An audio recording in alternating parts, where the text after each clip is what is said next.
Hinatulan ng guilty ng Makati Regional Trial Court Branch 149 si Maya De Guito, ang dating RCBC Jupiter Makati Branch Manager sa 8 counts ng money laundering.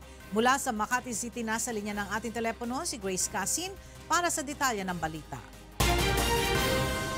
Yes, Grace.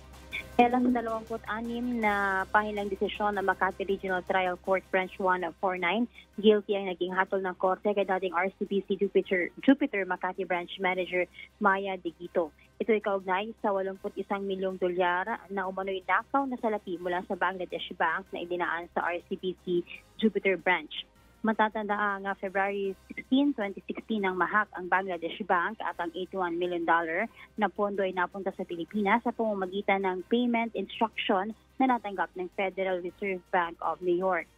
Hinatulan si De Guito na makulong ng 4 hanggang 7 taon. Ayon sa abogado ni De Guito na si Attorney Demetrio Custodio, iaapila nila ang desisyon sa Korte Suprema dahil hindi pa naman ito final and executory. Narito ang pahayag ni Attorney Demetrio Custodio Jr., abogado ng akusado.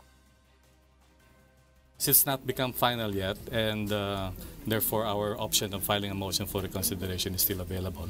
In the meantime, and while that is pending, there will be no incarceration. Until it gets to the Supreme Court, we will be able to enjoy provisional liberty. Tapos siyang batulan ng guilty sa Makati RDC. In unang latest, balik sa iyo, Ella. Maraming salamat, Grace Casin, live na nagulat mula sa Makati City.